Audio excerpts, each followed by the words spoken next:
I'm going to show you the best outreach strategy for agencies so that you can have more conversations, more booked calls, and more clients. Now with this, I'm not just going to hand you a full script so that you can run through it step by step, because it will work for a short period of time and then it's done. I want you to think for yourself, and I'm going to highlight the full process in the way in which you can do that. For this though, I'm going to head over to Figma and I'm going to show you the way in which I used to run this. I used to think that as long as I had a large list of people with thousands, tens of thousands, potentially hundreds of thousands of people, that I could just go through and blast them and highlight my services, so that I could just go through and say, hey, look, I'll edit your videos, I'll create your thumbnails, etc., etc. But unfortunately, or fortunately, depending on which way you want to go from look at it, that does not work. It may have worked. I never experienced it myself. No one really cares about your services, just like no one really cared about my services. They care about what your services can actually go through and do. And you've probably heard this before, but this is where we want to actually go through and think about our offer. Now, the offer that you have is going to be super important to all of this. If you have a poor offer, then it doesn't really matter what it is that you're going to be going through and doing, because no one's really going to pay attention to it. Now, when you go through and have your offer, and we do actually have separate videos talking about this for your agency of how you can actually go through and validate it, and also not making the same mistakes as me, there will be links to that video in the description. But we don't just want to take the full offer. We actually want to break this down a bit further just to focus on whatever the desirable outcome is or the problem. If we're not going to go through and do this, so for example, let's say that you had the offer, which is that you can get 30 leads in 30 days, or we give you a money back guarantee. That's quite a good, enticing offer. But when you start to include that within your messages, it already gives the idea that someone's going to have to go through and pay something. So what I end up going through and doing is I have my main offer. We then focus on whatever the desirable outcome or the problem is that we're going to go through and solve. And then we go through and give a shorter, more attractive offer to this, in which the way in which I've always gone through and done that is free. So I would then go through and give a free version. So if we're given 30 leads within 30 days or a money back guarantee, what I would actually do is 30 leads within 30 days for free. And then just set it at that. They have a cap of what it is that we can go through and do, have those leads, send it over. And of course, that would make sense for lead generation. For my video production, when I was going through and doing YouTube, we did YouTube strategy for 30 days, and we would say like we can improve their results and their views and their impressions and conversion. And we sort of spun those out and we tested different things. That's why I list each and every single one. That wasn't one offer, but we tested those and we would run that for 30 days. We edited videos for free. Created thumbnails for free. Everything that we did at some point, we ended up going through and doing for free. Now, this is important because that's going to be the thing that we would highlight within our copy. Now we just need to actually go through and start to plan this out. But if you do not have this and you're still going through and just offering your services, or you're going to go through and run the actual offer itself, and it does depend what that offer is, then you're probably not going to be doing as well. The good thing is that if you're doing your services, you just going straight to your offer, you're probably going to have a higher conversion from this compared to this. But even then, again, like depending on what your offer is, it may sort of lead to the person that you're reaching out to think that they only get the thing after paying, and they don't want to pay because they've just met you for the very first time. So that's the way in which I go through and do it. Once you know what it is that you're going to be going through and doing for free, then the next step is like, what next step do you want them to go through and take? So if we're going to go through, so with this, I've spoke about this before, but you could go through and just send another email across. You can try to get them onto a discovery call. You could go through and offer a Loom video. I no longer do Loom videos, which again, I spoke about in a separate video. I would go through and put that as a YouTube video, because then it sort of invites them into my world and more videos will be recommended to them, so we get more touch points. But this is what we want. We want our free offer, so then we can go through and get that set. And once we know what that free offer is, we can then decide what those next steps are going to be. Now, what this looks like in person is that we would just go through and set this out. Now, if you're going to go through and do this for DMs, you would go through and format this for DMs, slightly shorter, but then of course there could be a bit more back and forth. Whereas emails, you probably want to try and bring this all into one email and then have a few follow-ups. But if we're going to go through and have our desirable offer, so our desirable outcome, let's just say that we're going to go through and give, say, 5 to 10 booked calls in 30 days. And then of course for free.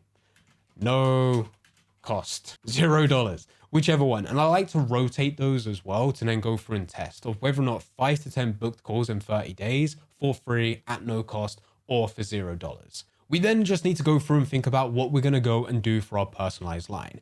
Personalized lines, and I'm going to go through and do this based on DMs, it's going to be, hey, and then we're going to go through and put in their name. With this, I'm going through and assuming that we're going to be doing this as DMs for like LinkedIn or Twitter or Instagram, anything like that. So I would typically go through and take a look at their profile. So I'm saying, hey, first name, I noticed you're doing whatever it may be that they're doing. So this is typically their service. And I would go through and highlight what that is. So that could be digital marketing, that could be AI automation, that could be whatever it may be. And yet again, I'm doing this because that's who my audience is, other agency owners. That's typically what I go through and see. And then I also go through and highlight the target market audience that they are trying to help. So business owners, founders, it might be doctors, they might have a lead gen a business for local service businesses, and I would go through and highlight that. It becomes very easy to go through and find this information that you could even set this up to be an AI if you want this to be extremely lazy, but ultimately you would just be able to make that very quick, simple observation. If you did want to take it a bit further, you could take a look at the content that they're creating, make a comment about their post, most recent post, but I still like to go through and just do it for profile because it's easy and it's always going to be relevant depending on when they go through and see that message. And to be honest, that's all it is that you need. Hey, first name, then you're going to go through and say, I notice you're doing service for target audience. That's enough for you to be personalized. There's a lot of things that get kind of weird, especially with people using a lot of AI. I've had some weird ones. I should have actually taken some screenshots to go through and show, but they'll say some very, very specific stuff about me, which doesn't make me feel like they did, it makes me feel like they did too much research into me, that it's borderline creepy. So, hey, first name, notice you're doing service for target audience. Very, very simple. Highlights that you have taken a second to actually go through and understand who it is that they are. From there, we just need the copy of the actual copy after this, which is going to be the same for each and every single person, which is where we go through and bring this in. So what I ended up going with was wondering if you can take on an extra 5 to 10 booked calls over the next 30 days at no cost. Now, this is where my brain also used to overthink what people would go through and do when I first went through and started this, because I would say something like 30 leads or something along those lines within the next 30 days. Whatever it may be, there was a rotation of different offers, but my mind would start going through, well what if they already getting more than 30 leads? And I would start thinking those things. A nice easy change is just put extra, just extra. So whatever it is they're doing, even if the number feels low, like you're doing one extra booked call per week, whatever it may be, having one booked call doesn't really do too much, but one extra on top of whatever it is that they're earning based on it being no cost in this case is more than what they're currently doing. So just think about the words and then just go through and just add that. No matter what it is, don't try to go through and compare yourself to what other people are doing, which, so many people end up saying, but you will fall into that trap, especially like I did. With my service and what it is that what I was offering, I kept on trying to up the number, and then it became super unrealistic, and there was no way in which I could actually deliver upon that. But it was because I saw other people within my space doing the same thing. But it then means that we could just go through and take this as the full message that we have over on here, which is, hey name, I noticed you're doing service for target audience. Was wondering if you can take on an extra 5 to 10 booked calls over the next 30 days at no cost. And the reason that I said at no cost is because, yet again, my brain, when I read it through and said for free, I would have interpreted that as they don't get any money for, they're doing their thing at free. So I just wanted to go through and say at no cost because I thought this one flowed a bit better in my mind. This is where it does go slightly different depending on whether or not I would do this as DMs or if I'm going to go through and do this as emails. DMs, I would actually go through and with our follow-ups, just provide a bit more context with each and every single one. Whereas with the emails, I would actually do variations of a similar thing. Now the email itself would actually be longer than this. This wouldn't just be the thing, but we would still go through and say, hey, first name. Then from there, we would have a personalized line. So it might be a bit more than just what I've gone through and highlighted here. but then we would go through and say exactly what our offer is. And then we would also ask a question based on that next step. So this is the next step, which is over on here, which is for the email. Much more important compared to DMs, because DMs could be a bit more back and forth. So we just need to be able to go through and highlight exactly what that personalized line is and then what the offer is. And then they're either going to say yes, or in most cases, they might just not even reply. But it means for our follow-ups, we would then just want to go through and make sure that we stay top within their notifications. So we can then bump this up a bit further, but then of course provide a bit more detail. So with the replies, it's actually quite simple. I always like to go through and have a follow-up which says sorry within the first line. This is because with every single social media platform, it doesn't show the first message within that preview. You have that little box and it says the first couple. And whenever anyone says sorry, people want to know what bad thing they've done to them. So I always like going through and saying, sorry, I should have said how this works. High level, I will get you an extra 5 to 10 booked calls in the next 30 days by finding and fixing bottlenecks in your pipeline. You don't have to pay a thing. Follow up 2, just wanted to bump this up in case you missed it. Follow up 3, this is my last message. I do not want to keep spamming you. If you want an extra 5 to 10 booked calls over the next 30 days for $0, let me know. I'm actually going to move that around, so we can go through and put that, because I don't want that, this is my last message, to be as part of that preview. So we now been able to go through and write out a script that's going to work with this offer based on what it is that we've gone through over in here. At no point do we go through and highlight the services. Like, we do highlight the high level overview of exactly how it works, so it gives some credibility that we have thought about our process, but we're not going through and saying, first, we're going to go through and take a look at your offer. Then we're going to be able to go through and find all the leads and scrape them from XYZ. Then we're going to be able to go through and write out the copy. Then we're going to go through and it's none of that stuff. We are just highlighting the problem or the desirable outcome. This one's got desirable outcome, and there's no risk to it other than, I guess, time, but there's no cost. It's going to be $0. It's free. And we've gone through, highlighted that within our message, and then we've gone through and highlighted that within our follow-ups.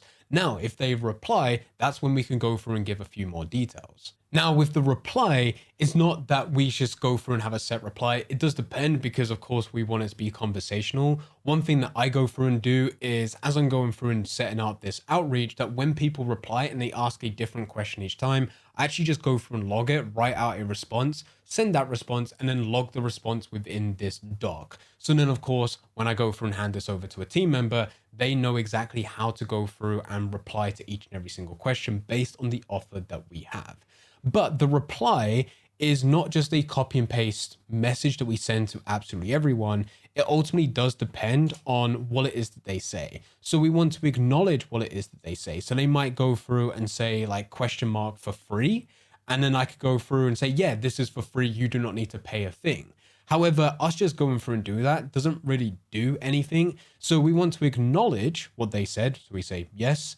Then we comment, yeah, this whole thing's for free. You don't have to pay a thing. And then we just want to go through and give details of what it is that we're offering. So it doesn't need to be the full breakdown step by step of absolutely everything that you do. Yet again, it's slightly less compared to the desirable outcome, but it's not as much compared to like everything. And when I say less, I mean that we're given like more details. So it's like less enticing and actually highlights some of those steps, but you're still chunking up. It's still not the full, very, very specific things that you're doing of like the offer, the copy, all of that stuff that we mentioned.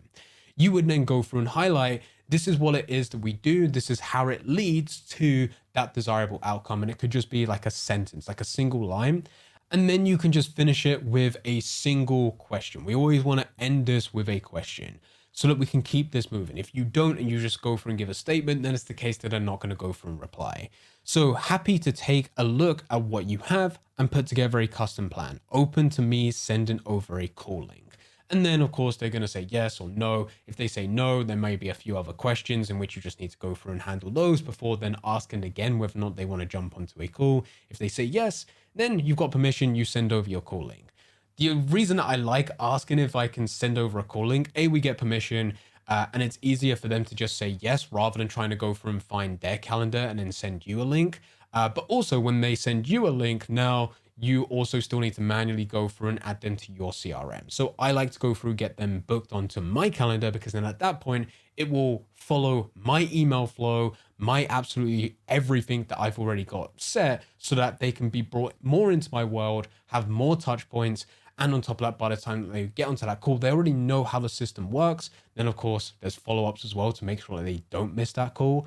And from there, we can then go through and tell them exactly how it is that we're going to do this, and even go through and give them that custom plan. I've tried to go through and include as much detail in here as possible, but at the exact same time, this is way simpler than what you think. If you're struggling with this, it's probably because you are still focusing on that services, not the actual offer or the desirable outcome. So this is where you need to move down. Think of the free offer, but it doesn't need to be anything too crazy. It still is linked to that outcome or that problem that you solve. You're just now given an entry level to it for free. Don't overcomplicate it like what I did when I very first started, but you still want something there that's entry level free, that is something that people pay for, but isn't going to cost you a shit ton of money, because if that did happen, then suddenly people take the free thing, it costs you a lot, you just keep on losing every single time, which of course is not good. And then from there, next steps make sense for the email, everything else for messages, very simple just to go through, have a few back and forths. You can start booking calls within 3 or 4 messages back and forth, and then it's done. That's all it is that you need to do. If you're watching this and you're wondering, great, I've now got all the messages sorted, but how do I actually find people to start messaging? Then I highly recommend watching this video right here. This video will give you a full breakdown of how you can scrape unlimited leads from LinkedIn. I hope you enjoy.